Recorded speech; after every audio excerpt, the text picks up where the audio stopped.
Welcome to New Hampshire's Business. I'm Fred Coker. There's a shortage of nurses in New Hampshire in the business of healthcare, and that's affecting hospitals, nursing homes, home care, and so forth. Here are some numbers. Take a look.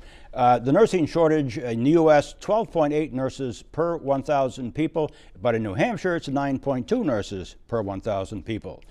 Now this, New Hampshire demand for nurses is going to increase 25% by 2020, and New Hampshire ranks number 10 among the states for the most overworked nurses. With me to talk about this are two people who know the subject well, Judith Joy, RN and PhD, representing the New Hampshire Nurses Association. Welcome to you. Thank you very much. And Sarah Currier, the Workforce Director at Dartmouth-Hitchcock, our largest hospital in the state. Welcome, Sarah. Thank you. I just want to give your credentials real quick because it's important. Sarah, you're also co-chair of this healthcare sector initiative in the state, which is looking at healthcare partnerships and workforce issues, right? Yes. And Judith, you were head of the New Hampshire Nurses Association for a while, and you did serve on a governor's commission on healthcare and community support workforce at one point. So you really know this issue, and you taught at Colby Sawyer. I did. Taught nursing. This is a serious problem, isn't it? Absolutely, absolutely. How serious? Well, we have, I think, a problem at the bedside with. I asked friends this morning why it was so important, you know, Right. if nurses were in a shortage, and they said they won't be there when I call, and when you know. For both the bedside in the hospital and in nursing home care and in all the areas where nurses work. They won't be there when I call. And that's probably the most important thing for people is they... Sure. And they may not be able to use their expertise when they do arrive at the bedside because there won't be enough time. Sarah, you're in charge of the workforce development at Dartmouth-Hitchcock. What are you doing to deal with this?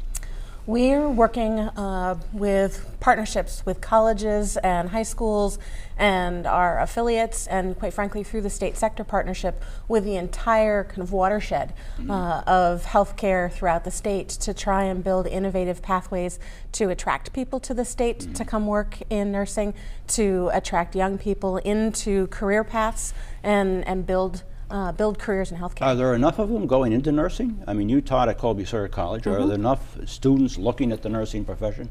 There are a lot of people looking at the nursing profession, not only as an initial career, but as a second career.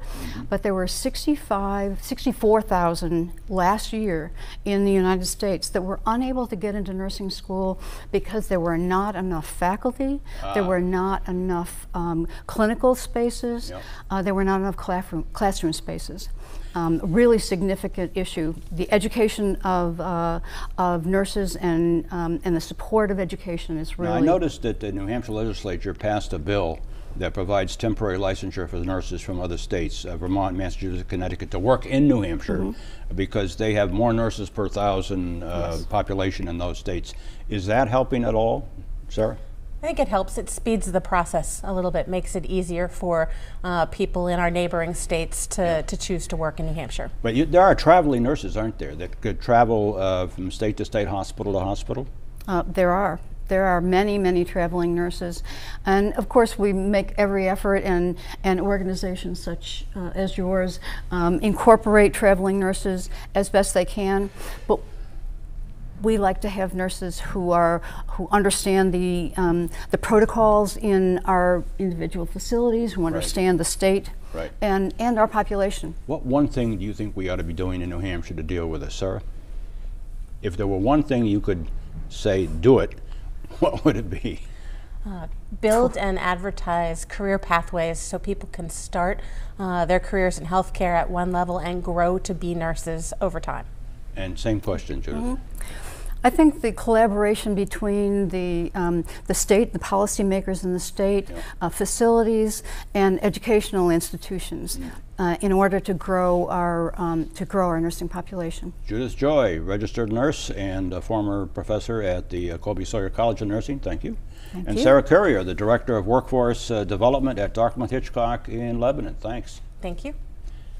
If you want to take a look at those numbers again and that chatter among us, you can go to WMUR.com, and at the top of the web page you'll see menu. Click on that, then click on local news, and then scroll down to New Hampshire's Business.